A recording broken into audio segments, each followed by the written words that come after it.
Big TV భక్తి సమాచారం WhatsApp ఛానల్లో జాయిన్ అవ్వండి. అన్ని విశేషాలు ఎప్పటికప్పుడు తెలుసుకోండి. ప్రేక్షకులందరికీ నమస్కారం అండి. ఈరోజు ఒక కొత్త టాపిక్ ఏంటంటే, చాలా మందికి ఒక కన్ఫ్యూజన్ ఉంది. సార్, ఇంటికి సంబంధించిన గణితం మనం కడుతూ ఉంటాం కదా, సో అలాంటి గణితం కట్టినప్పుడు అసలు నిజంగా ఇంటికి వయస్సు అంటూ ఏమన్నా ఉంటుందా? ఎందుకంటే నేను ఏదైతే స్థాపత్య వేదం ప్రకారం గణితం కడతామో ఇందులో మినిమం 100 ఇయర్స్ బిలో కడతాము, అండ్ 300 ఇయర్స్ బిలో కడతాము, అండ్ 1000 ఇయర్స్ బిలో కడతాము. 3 రకాల సిస్టమ్స్ ని మేము ఫాలో అవుతాం.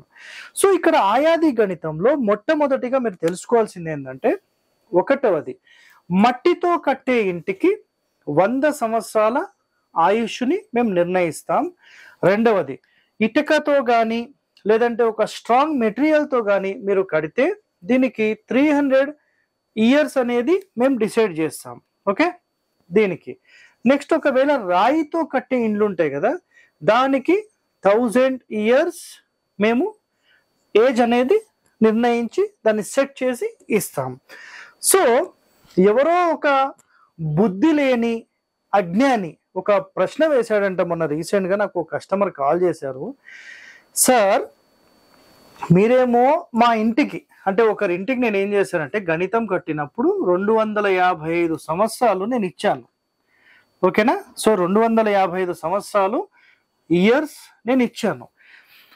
అసలు 255 ఇయర్స్ ఎక్కడన్నా ఇల్లు ఉంటుందా? అసలు ఇచ్చేటోడెవడు? మీకు ఎలా బుద్ధి లేదు? మీకు కూడా తెలియదా? 250 సంవత్సరాలు ఎట్లా వస్తుంది? అసలు గణితం చేసే విధానమే తెలియదు అని చెప్పి మాట్లాడారంట. అయితే ఆ కస్టమర్ నాకు కాల్ చేశాడు. సార్, మరి అందరేమో 100, 120 సంవత్సరాలు ఇస్తున్నారు, మరి మీరు 255 ఎట్లా ఇచ్చారు సార్ అంటే, ఒక గుర్తుపెట్టుకోండి అండి, మట్టితో కట్టే ఇల్లు అయితే 100 సంవత్సరాలే ఇస్తారు. సో మీరు మట్టితో కడుతున్నారా? కట్టట్లేదు, కాబట్టి మీకు సంబంధం లేదు. ఒకటో పాయింట్, వీడియో మొత్తం చూడండి, మధ్య మధ్యలో స్కిప్ చేసి కామెంట్స్ పెట్టకండి. మొత్తం వీడియో చూసిన తర్వాత కామెంట్ పెట్టండి. సో 100 ఇయర్స్ మట్టితో కట్టే ఇల్లు, ఇటుక లేదా స్ట్రాంగ్ మెటీరియల్ ఇంటర్లాకింగ్ సిస్టమ్ అయితే ఒక 300 ఇయర్స్, అండ్ 1000 ఇయర్స్ అయితే స్టోన్తో కట్టేవి. గుర్తుపెట్టుకోండి ఇక్కడ ఒక మాట, నేను 255 సంవత్సరాలు ఇస్తే 255 సంవత్సరాలు ఇల్లు ఉంటుందా? ఉండదు కదా. మరి నేనెందుకు ఇస్తున్నాను? సో గుర్తుపెట్టుకోండి. ఇక్కడ ఒక కంప్లీట్ ఒక పార్ట్ గురించి మీకు ఎక్స్ప్లెయిన్ చేస్తాను.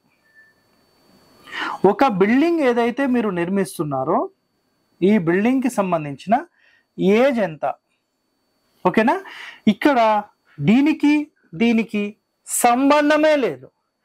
తెలివి లేనోడు, బుద్ధి లేనోడు, అసలు ఈ క్యాలిక్యులేషన్స్ ఎలా చేయాలో తెలియని బుద్ధి లేని వాళ్ళకైతే అసలు ఇది చెప్పు దెబ్బ అనొచ్చు మనం చాలా సింపుల్గా.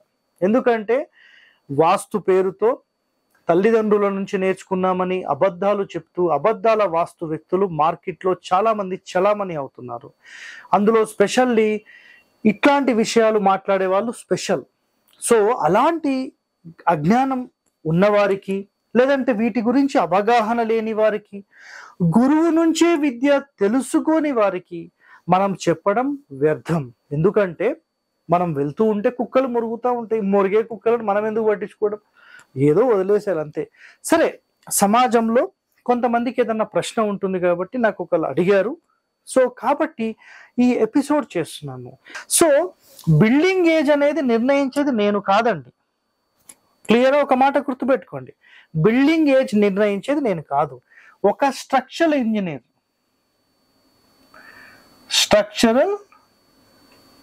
ఇంజనీర్ నిర్ణయిస్తాడు. స్టీల్ ఎంత వాడుతున్నారు, ఎలాంటి సిమెంట్ వాడుతున్నారు, ఎలాంటి ఇటుక వాడుతున్నారు, ఎలాంటి కన్స్ట్రక్షన్ ఉంది, ఆ భూమి ఎలా ఉంది, కన్స్ట్రక్షన్ లో వాడే మెటీరియల్స్ ఏంటి, దాని క్యూరింగ్ ఎలా చేస్తున్నారు, వాటర్ ప్రూఫింగ్ ఎలా చేస్తున్నారు, దీని త్రూ ఆ బిల్డింగ్ యొక్క ఏజ్ ఎంత ఉండబోతుంది అనే ఒక క్యాలిక్యులేషన్ వేస్తే, సార్ 60 నుంచి ఒక 100 సంవత్సరాలు అని ఆయన మాట్లాడతారు. ఎవరు? ఇంజనీర్ మాట్లాడతారు. సార్, మరి మీరు 250 సంవత్సరాలు ఎట్లా ఇస్తున్నారు సార్? ఇదే మాట అందరికీ వస్తుంది.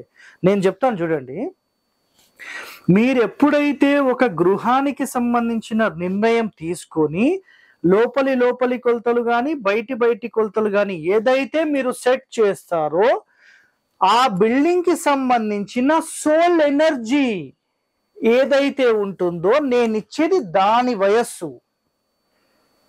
నా పాయింట్ మీకు అర్థమైందా? ఒకవేళ ఈ ఇంజనీర్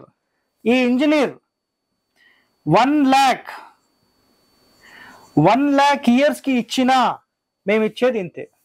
ఒకవేళ ఆయన ఓన్లీ 10 years అని ఇచ్చినా మేము ఇచ్చేది ఇంతే ఉంటుంది. అంటే 255 ఫిక్స్డ్ కాదు, క్యాలిక్యులేషన్లో ఎంత వస్తే అంత ఇస్తాము. అక్కడ రాకపోతే మేము ఎలా క్రియేట్ చేసి ఇవ్వాలా? సో ఈ కలికాలంలో మీరు కట్టే కన్స్ట్రక్షన్స్ నా ప్రకారం మ్యాక్సిమం లైఫ్ అనేది 25 to 30 years మాత్రమే, దానికి మించి రాదండి. 100% ఇది నేను ప్రాక్టికల్గా చూస్తున్నాను. 20-30 సంవత్సరాల లోపల టోటల్ బిల్డింగ్ వీక్ అయిపోతుంది. ప్రాపర్ కన్స్ట్రక్షన్ అనేది ఎవరు కూడా చేయట్లేదు. ఓకేనా? సో ఇక్కడ మేము 255 అన్నాం, 100 ఇవ్వచ్చు, 120 ఇవ్వచ్చు, 60 ఇవ్వచ్చు, 70 ఇవ్వచ్చు. సార్ మినిమం ఎంత రావాలి అని ప్రశ్నిస్తే, మీ ఇల్లు స్ట్రక్చరల్ ఇంజనీర్ 50 సంవత్సరాలు ఇచ్చారనుకోండి, మీకు 50 సంవత్సరాల ఏజ్ వస్తే చాలండి. పూర్వం కట్టే ఇండ్లు అయితే చాలా చాలా పర్ఫెక్ట్గా 100, 120, 200 సంవత్సరాల ఇండ్లు కూడా ఉన్నాయండి. కాబట్టి అప్పుడు కనీసం 120 సంవత్సరాలు మాట్లాడేవారు. ఇప్పుడు అది లేదు కదా. సో కేవలం 20, 30 years, 40 yearsలో వీక్ అయిపోతున్నాయి. సో ఇది సఫిషియంట్. సో ఇక్కడ మట్టితో కట్టే ఇంటికైతే 100 సంవత్సరాలని, అండ్ ఇటుకలతో కట్టేదానికైతే 300 సంవత్సరాలని, 1000 సంవత్సరాలు అయితే రాయితో కట్టేది. పెద్ద పెద్ద దేవాలయాలు కడుతున్నారు. మరి 1000 సంవత్సరాల పైన దేవాలయాలు మన భారతదేశంలో ఉన్నాయి. మరి ఇలాంటి అజ్ఞానాలకు తెలియకపోతే మాకేం సంబంధం? మీరు అర్థం చేసుకోండి.